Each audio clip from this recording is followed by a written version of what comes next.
جمال الوجود بذكر الإله وتصفو الحياة بنور هدى. جمال الوجود بذكر الإله وتصفو الحياة بنور هدى.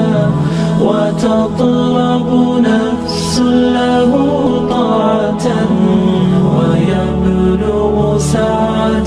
إن الحمد لله نحمده ونستعينه ونستغفره ونعوذ بالله من شرور أنفسنا ومن سيئات أعمالنا.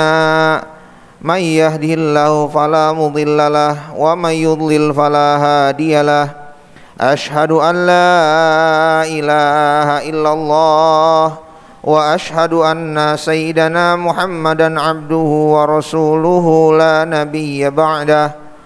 اللهم صل وسلم وكرم وعظم على هذا النبي الكريم سيدنا وحبيبنا وشفيعنا وقرة أعيننا ومولانا محمد وعلى آله وأصحابه ومن تبعه بإحسان إلى يوم الدين. أما بعد فيا أيها الحاضرون أوصيكم ونفسي بتقوى الله وطاعته فقد فاز المتقون. وقال الله تعالى في كتابه الكريم وهو أصدق القائلين: أعوذ بالله من الشيطان الرجيم. بسم الله الرحمن الرحيم. يا أيها الذين آمنوا اتقوا الله حق تقاته ولا تموتن إلا وأنتم مسلمون. وقال رسول الله صلى الله عليه وسلم: اتق الله حيثما كنت واتبع السيئة الحسنة تمحها وخالق الناس بخلق حسن. صدق الله العظيم وصدق رسوله الحبيب الكريم ونحن على ذلك من الشاهدين والشاكرين والحمد لله رب العالمين. Ma'asyiral muslimin wa zumratal mu'minin rahimakumullah. Mungkin kita adalah salah satu di antara sekian banyak orang yang bertanya-tanya, mengapa doa saya tidak kunjung datang. Mungkin kita adalah salah satu dari sekian banyak orang yang bertanya-tanya, kapan doa saya dikabulkan. Mungkin kita adalah dari sekian orang yang bertanya-tanya, mengapa setelah saya melakukan berbagai macam kebaikan-kebaikan tetapi Allah Subhanahu wa taala tidak henti-hentinya menguji saya. Yang saya alami kesedihan, penderitaan, kesulitan, kesusahan. Mengapa ini terjadi kepada saya? Ma'asyiral muslimin wa zumratal mu'minin rahimakumullah. Mari kita tengok dalam Al-Qur'an kisah tentang Sayyidatuna Maryam. Sayyidatuna Maryam adalah anak dari dua orang yang sangat soleh, yaitu anak daripada Imran. Imran adalah seorang yang mulia yang namanya disebutkan menjadi sebuah surat di dalam Al-Quran, Ali Imran. Dia punya anak, anaknya namanya adalah Maryam. Maryam adalah seorang anak yang masa kecilnya adalah masa kecil yang begitu ajaib. Mengapa dia ajaib? Karena ketika dia tinggal untuk menjaga Baitul Maqdis, setiap kali Nabi Zakaria alaihi salam datang ke tempat Sayyidatuna Maryam, kullama dakhala alaiha Zakaria al-mihraba, setiap kali Nabi Zakaria yang adalah pamannya Sayyidatuna Maryam, setiap kali menemui Sayyidatuna Maryam, wajada indaha rizqa, ternyata di hadapan Sayyidatuna Maryam sudah terhidang berbagai macam makanan dan buah-buahan. Makanan dan buah-buahan ini bukan makanan dan buah-buahan biasa, makanan ini makanan yang tidak berasal dari daerah itu, dan buah-buahan yang ada di hadapan Sayyidatuna Maryam bukanlah buah-buahan yang tumbuh di musimnya. Itu bukan musim buah tersebut, tetapi mengapa buah itu ada? Maka Nabi Zakaria yang adalah seorang nabi alaihi salam, dia kaget. Lalu dia bertanya kepada Sayyidatuna Maryam, min aina laki hadza? Wahai Maryam, dari mana ini semua? Qalat huwa min indillah. Inilah jawaban yang tidak mungkin keluar daripada orang kecuali dari orang yang memiliki hubungan begitu dekat dengan Allah Subhanahu wa taala. Jawaban Sayyidatuna Maryam, ini dari Allah. Ma'asyiral muslimin wa zumratal mu'minin rahimakumullah. Bisa kita bayangkan makanan dan buah-buahan, hal yang remeh, hal yang bisa kita dapatkan dengan tangan kita, Allah Subhanahu wa taala turun tangan untuk mengurusi makanan Sayyidatuna Maryam. Ini anak ajaib. Maka Nabi Zakaria alaihissalam yakin bahwa tempat di mana Sayyidatuna Maryam tinggal adalah tempat yang penuh berkah. Hunalika da'a Zakaria rabbah. Disitulah Nabi Zakaria berdoa, Rabbi habli min ladunka dzurriyyatan thayyibah. Ya Allah, berikanlah aku anak. Hingga diberi anak namanya Yahya alaihi salam. Asyiral muslimin wa zumratal mu'minin rahimakumullah. Tadi di awal kita katakan, mungkin kita bertanya-tanya, kapan doa saya dikabulkan? Mengapa setelah saya berdoa tetapi doa itu tidak kunjung datang? Atau mengapa saya sudah melakukan berbagai macam kebaikan tetapi yang saya alami adalah kesulitan, kesusahan, kesedihan dan penderitaan, ujian yang tidak pernah berhenti-henti? Tengok apa yang dialami oleh Sayyidatuna Maryam. Sayyidatuna Maryam ini anak ajaib, tidak perlu berdoa makanan datang. Tidak perlu berdoa, makanan ada di hadapan. Tetapi apa yang terjadi setelah itu? Dan yang terjadi setelah itu adalah satu hal yang tidak pernah dibayangkan oleh Sayyidatuna Maryam. Datang malaikat lalu menyampaikan, innallaha yubasyiruki. Sesungguhnya Allah Subhanahu wa taala memberi kabar kepadamu bahwa kau akan memiliki anak yang namanya adalah Isa. Wajihan fid dunya wal akhirah wa minal muqarrabin wa yukallimun nasa fil mahdi wa kahla wa minas solihin. Kau akan punya anak namanya Isa. Kagetlah Sayyidatuna Maryam, si anak ajaib.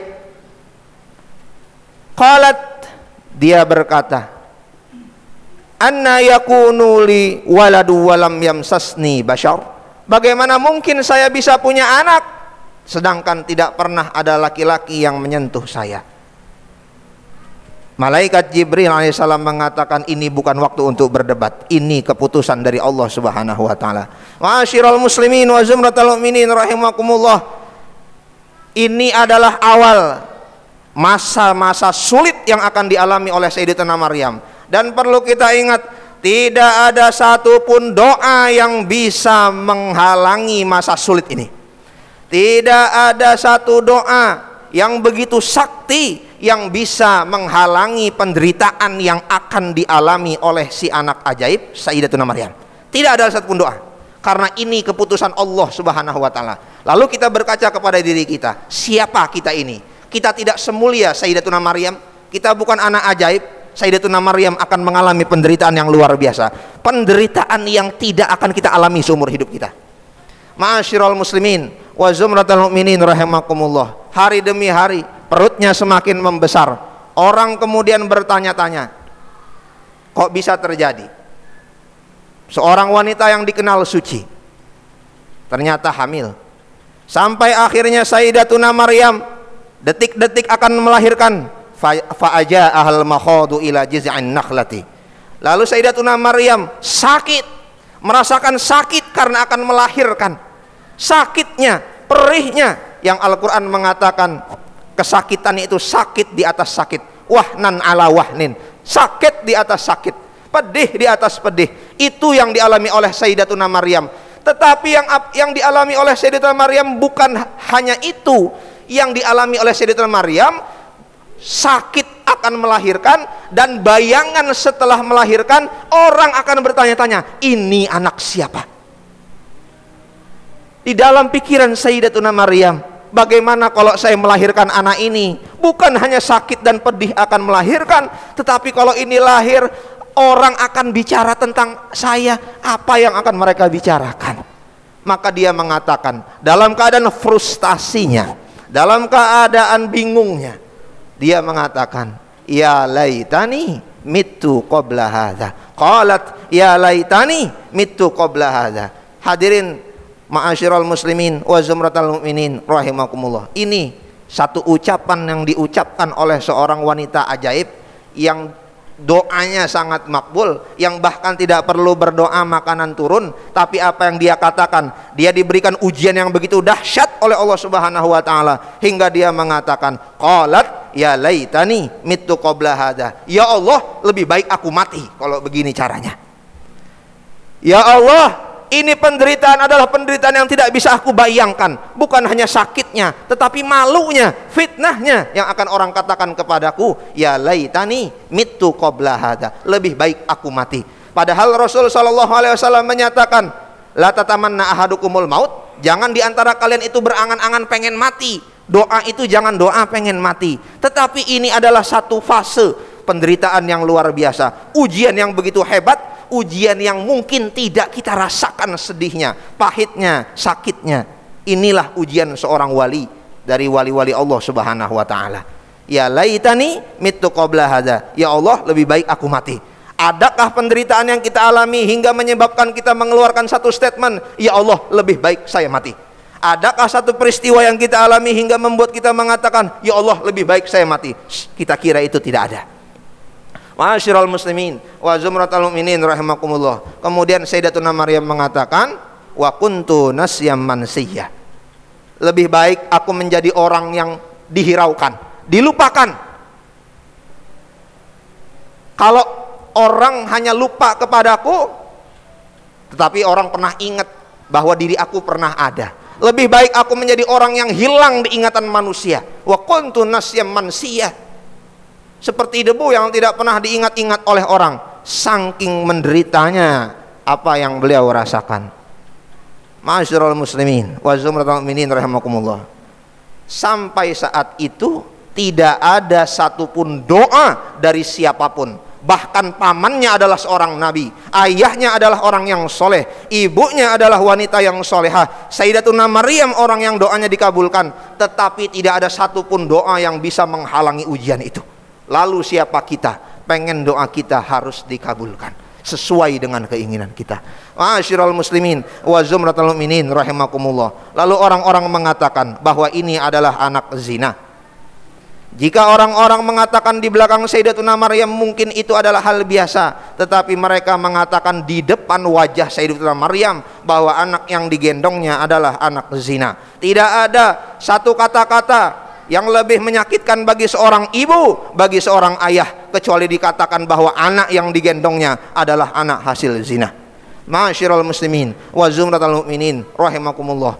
Kita akan sulit untuk menggambarkan penderitaan yang dialami oleh Sayyidatuna Maryam. Kita akan sulit untuk menggambarkan kesedihan yang dialami oleh Sayyidatuna Maryam, dan ini adalah ujian-ujian tingkat yang sangat tinggi. Tetapi setelah ujian itu, setelah wafatnya Sayyidatuna Maryam, kita baru mengetahui hikmah daripada penderitaan dan ujian yang dialami oleh Sayyidatuna Maryam. Setiap kita membaca Al-Quran, maka kita akan mendapati ada satu wanita yang disebut sebagai nasab daripada anaknya. Anaknya adalah seorang nabi. Ketika disebut nama anaknya Isa, pasti disebut nama ibunya, Isa bin Maryam, Isa bin Maryam, Isa bin Maryam. Tidak ada seorang wanita yang begitu mendapatkan kemuliaan dari Allah Subhanahu wa taala, yang menjadi nasab seorang nabi, yang selalu disebut-sebut di dalam Al-Quran. Ketika disebut nama anaknya Isa bin Maryam, selalu digandeng nama ibunya Isa bin Maryam. Maka itu, ma'asyiral muslimin wa zumratal mu'minin rahimakumullah, kita bukan orang yang lebih mulia daripada Sayyidatuna Maryam.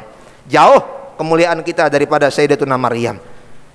Sayyidatuna Maryam adalah wanita yang dijamin oleh baginda Nabi Muhammad SAW yang pertama masuk surga, di antara wanita pertama masuk surga, tetapi yang beliau alami adalah penderitaan. Maka siapa kita ini?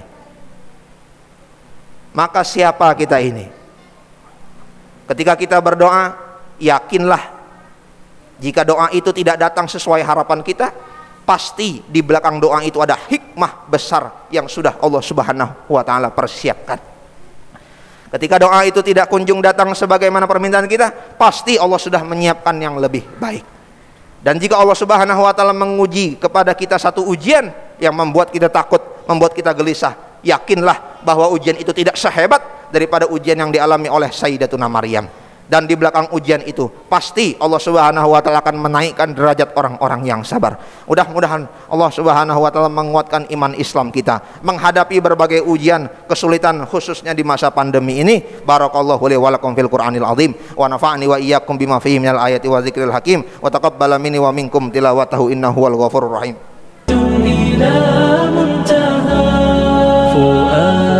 شغوف إلى ربه أحب رضاه أحب لقاءه